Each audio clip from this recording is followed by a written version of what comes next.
이스라엘 백성들이 출애굽한 지 약 3개월 정도가 지났을 때에 하나님께서 저들을 시내산 앞에 모으시고 그 시내산 앞에 있는 광야에 장막을 치게 하셨습니다. 그리고 저들 가운데 모세를 부르셔서 한 가지를 이스라엘 백성들에게 가르쳐주라 하셨습니다. 하나님이 이스라엘 백성들에게 가르쳐주라 하신 내용이 무엇이었냐면은 이스라엘을 하나님이 어떻게 구원하셨는지 요거를 좀 가르쳐주라 얘기를 하십니다. 오늘 본문 4절이 그 내용을 우리에게 가르쳐주고 있습니다. 4절 말씀 우리 다 같이 합독합니다. 나의 애굽 사람에게 어떻게 행하였음 어떻게 독수리로 너희를 업어 내게로 인도하였음을 너희가 보았느니라. 아멘. 이게 무슨 말씀일까요? 이 말씀은 지금 이스라엘 백성들에게 모세를 통하여 이거 하나 가르쳐줘라.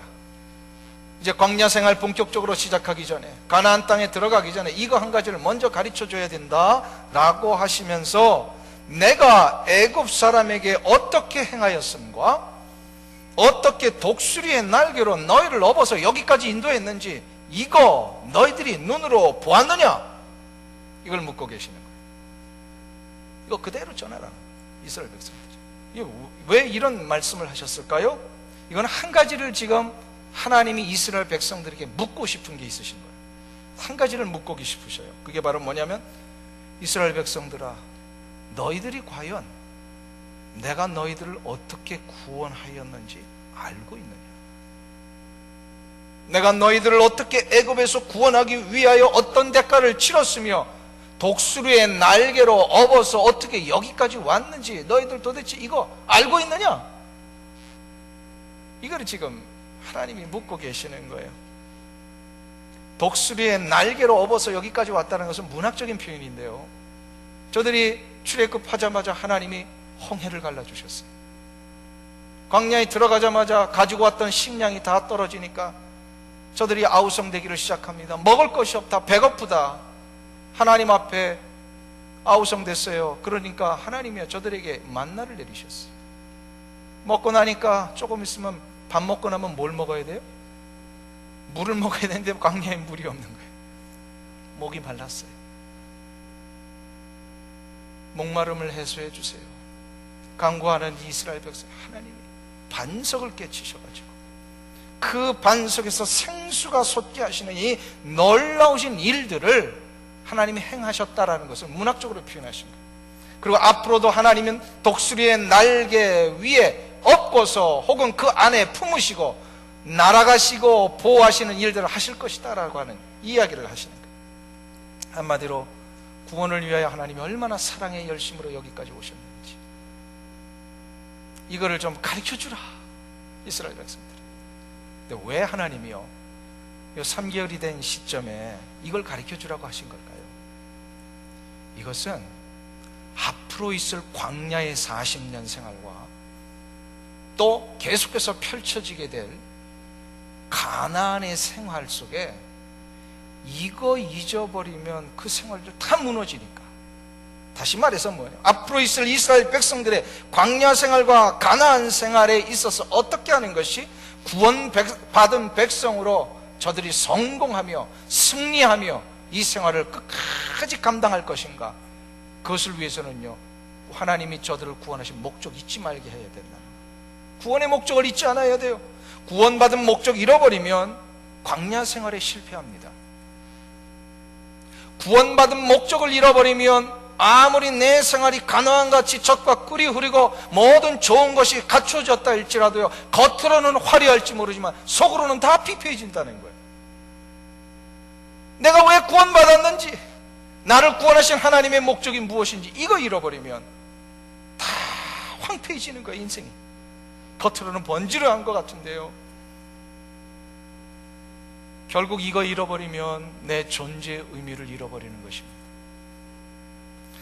그래서 하나님께서 구원받은 목적이 무엇인지를 가르쳐 주시기 위해서 4절 다음에 5절과 6절에서 2절을 통하여서 그것을 구체적으로 가르쳐 주셨어요. 오늘 본문에 보니까 19장 5절 6절을 우리 2절을 같이 합독하겠습니다. 세계가 다 내게 속하였나니 너희가 내 말을 잘 듣고 내 언약을 지키면 너희는 열국 중에서 내 소유가 되겠고 너희가 내게 대하여 제사장 나라가 되며 거룩한 백성이 되리라. 너는 이 말을 이스라엘 자손에게 고할지니라. 아멘.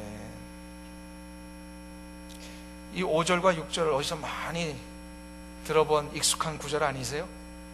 이 구절이 나중에 신약에 와서 보면 사도 베드로가 우리가 구원받은 목적이 무엇인지를 초대교회 성도들에게 가르쳐주는 이 베드로 사도의 이 편지 속에 이 내용이 다시금 나오잖아요.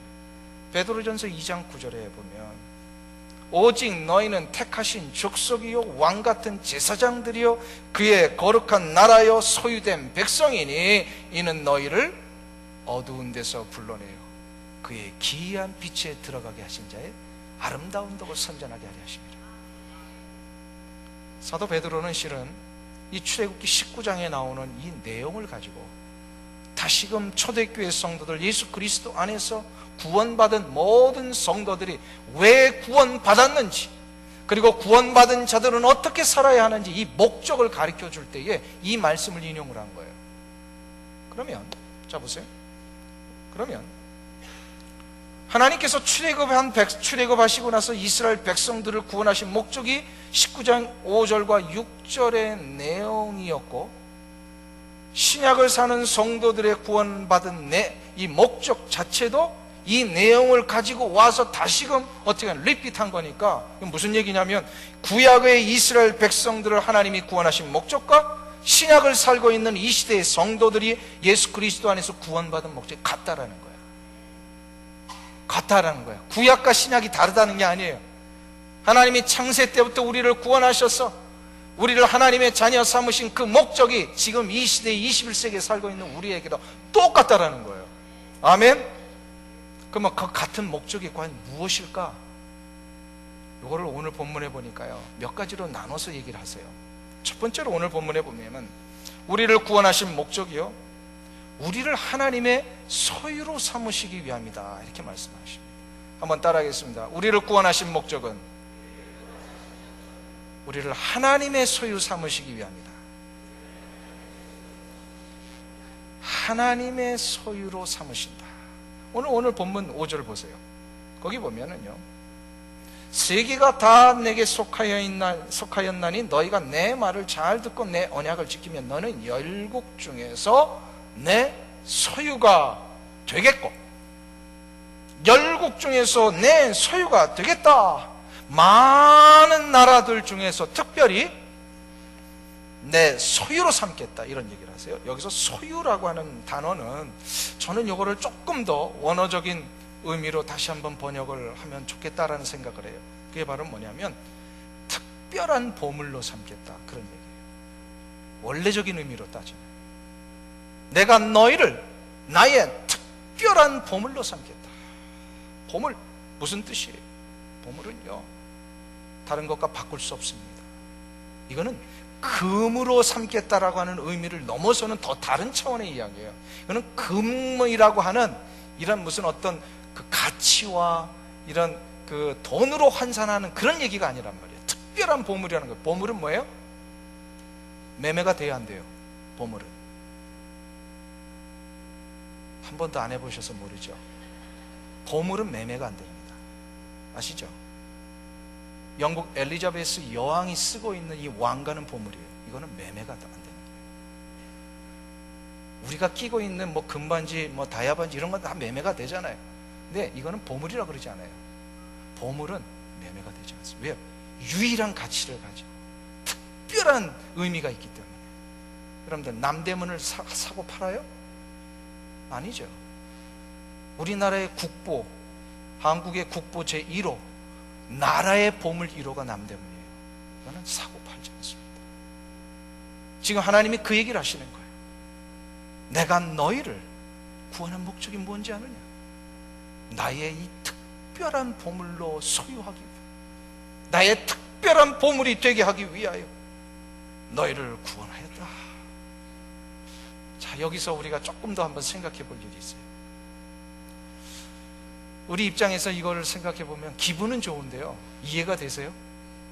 나 같은 사람을 보물로 여기시겠다. 한번 우리 솔직히 우리를 한번 평가해 보자고요. 우리가 보물이 될 만한 어떤 근거가 뭡니까?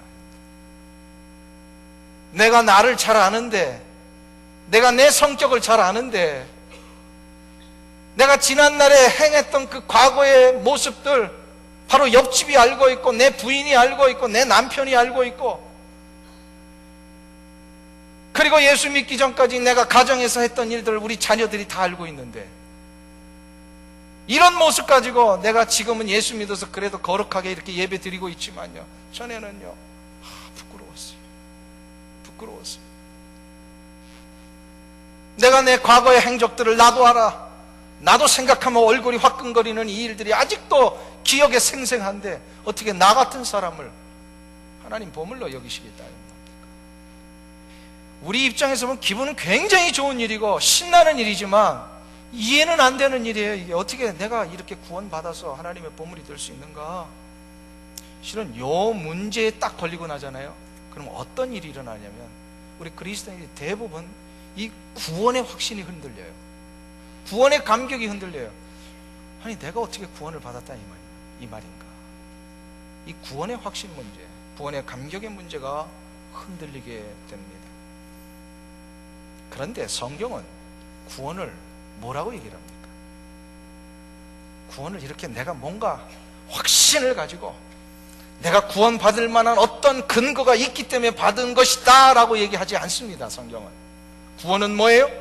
전혀 받을 자격도 없고 구원받을 만한 어떤 공로도 한 것이 없는데 하나님이 그냥 나를 긍휼히 여기셔서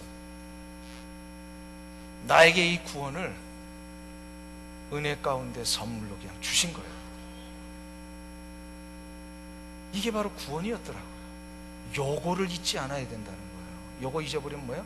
내가 그래도 뭐 좀 했기 때문에 여기까지 온 거라고 이렇게 교만해지니까 이거 잊지 말라는 거예요. 지금 오래전에 멕시코 선교를 하시다가 우리 교회를 방문하신 우리 교회 협력 선교사님 중에 정명남 선교사님이 지금도 계시죠. 정명남 선교사님께서 오셔서 이런 얘기를 들려주신 적이 있어요.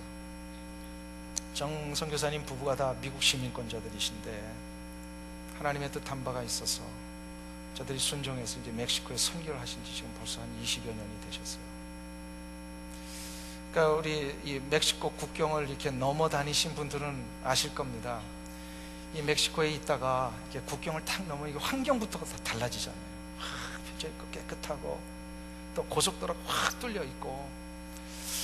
그러니까 이 오랜만에 이 선교사님 부부가 국경을 넘어서 미국으로 들어오다 보니까 갑자기 이렇게 신이 난 거예요. 오랜만에 이게 고향에 오는 듯한 신이 났는데 갑자기 도로는 확 뚫려 있고. 그래가지고 자동차 운전을 하고 오시다가 그만 자기도 모르게 속도를 막 내기를 시작을 한 거예요. 근데 본인만 낸 게 아니라 그 지점에서 다른 차들이 다 속도를 내면서 이렇게 달려가더래요. 그래서 몇 마일인지도 모르고 그냥 앞차 따라가면서 속도를 좀 냈던 것 같아요. 근데 경찰은 언제 나타나요? 잘 오다가 속도를 내면 그때 나타나 있어요. 보면 어떻게 그렇게 잘 아는지. 아니나 다를까 속도를 내보니까 이게 과속을 했어요. 큰일 났구나. 뒤에서 번쩍번쩍 하면서 이 경찰차가 이 선교사님을 쫓아옵니다. 죄를 졌으니 벌을 받아야지. 이젠 티켓을 떼겠구나 하고 이제 갓길로 차를 댔습니다. 경찰차가 그런데 막 쫓아오더니요, 갓길 옆에 세워진 자기 차를 딱 패스오버 해가지고요 앞에 차를 쫓아가는 거예요. 여러분들 같으면 그날 어떻게 하시겠어요? 이야, 이게 웬 떡이냐, 뭐 신난다. 근데 이 선교사님은요 그 자리에 앉아가지고 한참을 그냥 가만히 계셨대요. 놀란 가슴도 이렇게 쓰다듬는 그런 시간이었겠지만 더 중요한 것은, 아니 내가 저 차보다 잘한 게 아무것도 없는데 왜 나를 안 잡고 저 차를 잡았을까? 똑같을 때 똑같이 죄를 졌는데. 그러면서 이 선교사님이 그때 무릎을 치면서 이게 하나님이 나를 구원하신 이유구나. 라는 것을 깨달았다.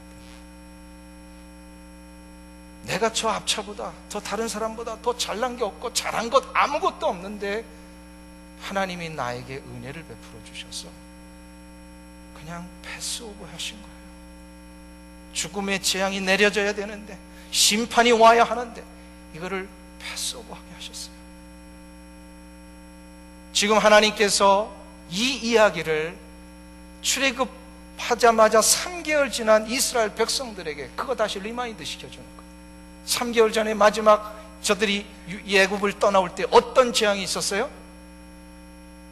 9가지 재앙을 내렸는데도 이 바로가 완악해서 이스라엘 백성들 보내주지 않으니까 하나님이 최후의 통첩을 날리십니다. 그래서 애굽 땅에 있는 모든 첫 번째 난 장자들, 첫 번째 난 사람들, 그리고 첫 번째로 태어난 모든 가축들 다 죽이시겠다. 그래가지고 하나님께서 이 10번째 재앙을 보내십니다. 이것은 애굽에 있는 모든 자에게 해당되는 재앙이었어요. 그러니까 이스라엘 백성들도 거기 살았으니까 이 재앙을 이스라엘 백성들도 맞이해야만 됐었어요. 그런데 하나님이 이스라엘 백성들을 긍휼히 여기셔서 이것을 면하는 방법을 가르쳐 주셨죠. 하나님의 그 은혜의 방편을 믿고 어린 양을 잡아서 그 어린 양의 피를 자신들의 집 문 앞에 바르는 자마다 죽음의 재앙이 패스오버하게 하시겠다고 약속하셨어요. 요거를 믿고 그렇게 한 자들은 어떻게 됐어요? 다 살았습니다. 다 살았어요. 이게 바로 하나님께서 우리를 구원하신 이유예요. 우리가 뭘 잘나서, 우리가 어떤 근거가 있어서, 이것을 받을 만한 어떤 공로가 있어서 구원을 받은 것이 아니라 전적인 하나님의 패스오버 해주시는 은혜 때문입니다. 그래서 이 패스오버 하시는 은혜를 믿고 우리의 모든 삶 속에 진정한 어린 양 되신 예수 그리스도, 그 십자가에 흘리신 보혈의 피를 자신의 인생 속에, 자기의 인격 속에 다 바르고 붙드는 자마다 하나님은 우리를 죽이지 아니하시고 패스오버 하시는 거예요. 할렐루야. 우리가 하나님 앞에 생명의 구원함을 받은 것은 남들보다 더 잘해서가 아니다라는 이것을 잊지 않는 한 우리는 늘 광야 생활을 할 때에, 고난의 생활을 할 때에, 또 기쁨과 감사와 축복의 생활인 가나안 생활할 때도 교만하지 아니하고 하나님만을 전적으로 바라보며 살게 돼 있어요. 할렐루야. 이것을 위해서 하나님이 이거 가르쳐 주신 거예요. 잊지 말라. 이거 잊지 말라. 이 은혜를 깨닫는 자들에게는 어떤 일이 일어나는지 아세요? 매 순간마다 감격입니다. 300불짜리 500불짜리 티켓만 뛸 상황이 모면해도 여러분들 어떻게 해요? 일주일이 신나요. 그런데 죽을 수밖에 없는 우리 인생이 이게 모면이 됐어요. 우리가 이 세상 끝나는 날까지 신나야 되는 일이에요. 할렐루야. 믿습니까? 그 신남, 이 감격, 기쁨을, 그래서 구원받은 자들은요, 하나님 앞에 나와서 올려드려야 돼요. 이게 바로 예배예요. 이 예배 시간이 바로 내가 받은 구원에 대한 감격 때문에 하나님 앞에 나를 올려드리고, 하나님이 구원의 역사를 허락하신 것 감사합니다. 이 은혜 잊지 않고 내가 평생 살겠습니다. 이것이 바로 오늘 우리의 예배가 되기를 원합니다. 사랑하는 성도 여러분, 예배를 왜 드리십니까? 왜 주일마다, 수요 저녁마다, 매일 새벽마다, 토요 새벽마다 예배를 드리십니까? 체면 때문에, 교제 때문에, 우리 젊은 청년들은 밥 먹으러. 그러나 그보다 더 근본적인 이유를 우리는 알아야 합니다. 바로 뭐라고요? 나를 구원하신 하나님의 구원의 역사가 주체할 수 없어서 감격스러워서 하나님 앞에 드려지는 이 예배, 오늘도 내가 주 앞에 올립니다. 이 고백으로 매 주일마다 여러분의 주일 예배를 올리시는 귀한 은혜가 있기를 축원합니다. 두 번째로 하나님이 우리를 구원하신 목적은 무엇인가? 오늘 본문에 보니까 우리로 하여금 제사장 나라가 되게 하시기 위함이다. 따라하겠습니다. 우리를 구원하신 목적은 제사장 나라 되게 하시기 위함이다. 제사장 나라가 된다는 게 무슨 뜻일까요? 6절을 한번 보세요. 거기 보시면 하나님이 모세에게 다시금 가르쳐 주시면 너희가 내게 대하여 제사장 나라가 되며, 이거 가르쳐 주라. 제사장 나라가 되며, 제사장 나라가 된다는 것은 모든 열방 가운데, 모든 민족 가운데 제사장의 역할을 하는 그런 나라로 특별히 삼겠다라는 거거든요. 제사장의 역할을 하는 게 뭐예요? 그러면 제사장의 역할은요, 구약이나 신약이나 동일합니다. 바로 죄인과 하나님의 중재자가 되는 겁니다. 이 완벽한 이 제사장의 모델은 우리 주 예수 그리스도이십니다. 그런데 우리를 그 모델을 따라 살도록 하신다는 거예요. 우리도 죄인과 하나님 사이의 중재자로 삼으시겠다라는 거예요. 우리를 구원하신 목적이 열방 가운데 흩어져 있는 수많은 죄인들, 저들 하나님의 거룩한 나라의 백성으로 인도하고 중재하는 일에 쓰임받기 위하여 우리를 먼저 구원하셨다. 믿습니까? 할렐루야. 이 부분에 대해 사도 베드로가, 그래서 베드로전서 2장 9절에 나중에 이렇게 해석한 거예요. 이는 너희를 어두운 데서 불러내어 그의 기이한 빛에 들어가게 하신 자의 아름다운 덕을 선전하게 하려 하십니다. 이것이 바로 하나님이 우리를 부르신 목적이에요. 우리를 구원하셔서 독수리의 날개로 업어서 여기까지 오게 하신 것, 한국에서 우리를 업어서 여기까지 오셨어요. 여기까지 오게 하신 하나님의 그 뜻이 무엇인가?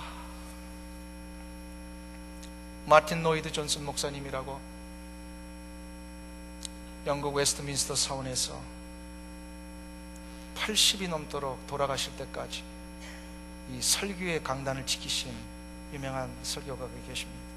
그 당시는요, 이 자유주의가 너무 난무해가지고요, 하나님을 하나님으로 인정하지 않고 하나님을 다 거부하고 성경을 성경으로 인정하지 않아서 성경에 있는 것들을 다 이렇게 비평학적인 입장에서 난도질하고, 그래서 막 교회들이 피폐해져 가고요, 이 놀라운 하나님의 말씀의 생명의 역사를 다 죽여버린 시대였습니다. 이런 자유주의가 난무하던 그 시대에 그래도 홀로 유독 외롭지만 하나님의 그 거룩하신 말씀의 생명의 역사를 확신하면서 이 복음의 메시지를 강단에서 계속해서 선포하기 위해 노력했던 목사님이 바로 마틴 로이드 존슨 목사, 아주 참 훌륭하신 분이에요. 그래서 그분의 책은요, 아직도 출간이 되고 있습니다. 이런 목사님이 이제 80이 넘으셔서 연로하시니까 더 이상 설교를 못 하시게 됐어요. 그래서 병이 들어 임종을 맞이할 때쯤 돼서 한 분이 찾아와서 이런 질문을 했답니다. 목사님, 한평생 이 말씀 사역하시면서 평소에 마음에 담고 계셨던 생각이 하나 있으시다면 어떤 것입니까? 이때 마틴 로이드 존슨 목사님이 대답을 했답니다. 아마 이것이 마지막 임종의 유언과 같은 것이었다라고 봅니다. 내가 목사일 하다가 만일에 죽으면 하나님의 심판대 앞에 설 때에 하나님께서 나의 한평생을 어떻게 평가하실까? 이거를 늘 가슴에 담으면서 이것을 스스로 질문하시면서 지금까지 오셨다고 합니다. 내가 하나님의 심판대 앞에 설 때에 하나님이 나를 어떻게 평가하실까? 사랑하는 성도님 여러분, 우리는 다 이제 하나님 앞에 서게 될 줄로 믿습니다. 아멘. 서게 되면 하나님 앞에 설 때에 하나님 우리를 평가하는 시간이 있으신 것 같아요. 이런 질문으로 우리를 평가하시지 않을까요? 아무개야, 너는 이 세상 사는 동안에 나를 위해서 무엇하다 왔느냐, 이거 하나 물어보시지 않을까 싶어요. 너는 나를 위해 무엇하다 왔느냐? 예수를 믿는다고 하면서, 교회 생활을 한다고 하면서, 구원받았다고 하면서 과연 나는 하나님을 위하여 한 일은 무엇인가? 이거를 물어보시지 않을까? 아마 마틴 루터 목사님이 마틴 로이드 존스 목사님이 이것 때문에 늘 두렵고 떨림을 유지하신 것이 아닌가 싶어요. 과연 너는 이 세상을 사는 동안에 나를 위해 무엇하다 왔느냐? 이 물음 앞에 여러분들은 어떤 대답을 하실 수 있으십니까? 하나님, 그래도 제가 하나님을 위해서 2가지는 했습니다. 하나님, 제가 하나님을 위해서 1가지는 했습니다. 최소한 1-2가지는 있어야 되지 않겠어요, 여러분? 수를 헤아릴 수 없는 그 수많은 일들 했습니다. 뭐 이렇게까지는 얘기하면 못하더라도 내 평생 사는 동안에 주님을 위해서 1가지는 하다 왔습니다. 여러분들에게 이 고백이 있을 수 있다면 그래도 여러분들을 향하여 하나님 기뻐하시리라고 믿습니다. 그러면 하나님이 기뻐하실 일이 뭘까요, 여러분? 내가 하나님 기뻐하실 일 1가지는 하다 왔습니다. 하나님이 기뻐하실 일이 과연 무엇일까요? 그것은 바로 구원의 목적대로 살다가 오는 겁니다. 구원의 목적이 무엇입니까?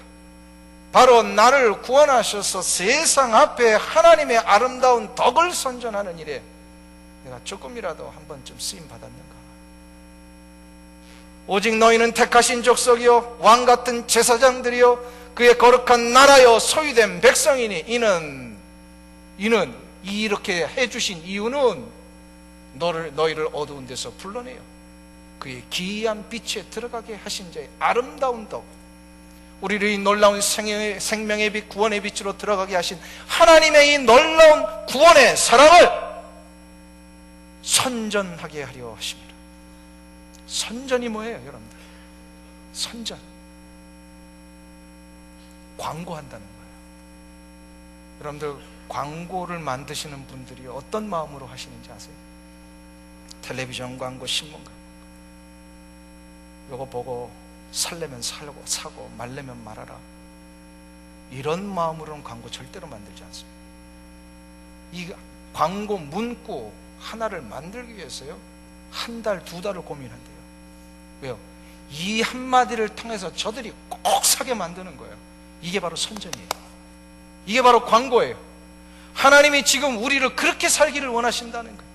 내가 받은 구원이 얼마나 놀라운지, 놀라운 이 감격과 기쁨이 무엇인지, 이것 때문에 내가 생명의 역사를 얻고 자유와 해방을 얻은 것이 이게 얼마나 놀라운 맛인지, 이것을 나만 소유하지 말고 다른 이들에게 이거 맛보지 못한 자들에게 꼭 설득해서 이것을 맛보게 하라는 거예요. 믿습니까? 이게 바로, 그래서 우리는 하나님의 선전자들, 광고 대행자들입니다. 선전하게 하려 하십니다. 저는 개역 성경에 이 단어가 더 좋다고 봐요. 개역 개정은 선포하게 하려 하십니다, 이렇게 번역을 했는데 선전이 더 와닿아요. 선전하는 거예요. 사랑하는 성도님 여러분, 참 생명의 기쁨, 자유와 해방을 맛보지 못한 분들을 향하여 우리 주 예수 그리스도의 구원의 역사와 이 놀라운 생명의 능력을 선포하고 설득하셔서 저들이 하나님의 거룩한 자리로 돌아올 수 있도록 한번 내 인생에 한 번쯤 쓰임 받아 보시지 않겠습니까? 오늘 이 앞에서 어린 학생들 20명, 우리 목사님을 포함해서 짧은 일주일이지만 복음을 들고 가겠다. 얼마나 저들이 보기 좋아요, 그죠? 우리도 보기 좋은데 하나님 얼마나 기뻐하실까. 그래서 우리 마음을 다해서 파송하며 기도했잖아요. 이제는 한 번쯤 여러분들도 이제 파송받는 자가 되시길 축원합니다. 그리하여 여러분의 가정에서, 일터에서, 여러분의 삶의 영역에서 하나님의 이 놀라운 구원의 아름다운 덕을 한 번쯤 선전하는 일에 내가 쓰임받게 하여 주시옵소서. 이 일을 위하여 달려가실 때 하나님 여러분들 기뻐하시리라고 믿습니다. 이를 위해 우리 마음을 다해 함께 날아가지 않으시겠습니까? 그것이 바로 오늘 마지막 3번째 거룩한 백성으로 사는 방법입니다. 6절 마지막에 보세요. 거룩한 백성이 되리라. 세상과 똑같이 사는 게 아니라요, 구별되게 사는 거예요. 구별되게 사는 거예요. 하나님이 우리를 구원하신 마지막 목적이 거룩한 백성으로 살게 하시는 거예요. 구별됨입니다. 거룩은 어떻게 구별되게 사는 거예요? 세상 사람들이 가고 있는 가치와 기준 그대로 가는 것이 아니라 우리는 다른 기준, 다른 가치. 네, 우리의 다른 기준, 다른 가치는요, 무슨 뜻이냐면 생명력을 일으키는 가치예요. 이것 때문에 오늘 우리가 하나님 앞에 마음을 모아서 성찬 예식을 거행하게 될 것입니다.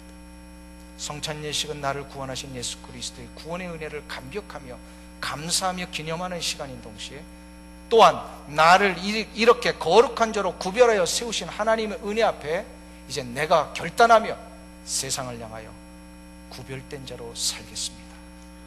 이 마음을 다짐하는 그런 예식입니다. 이 예식을 통하여 모두가 다 하나님의 거룩한 은혜의 역사 앞에 순종하며 나가시길 주 이름으로 축원합니다.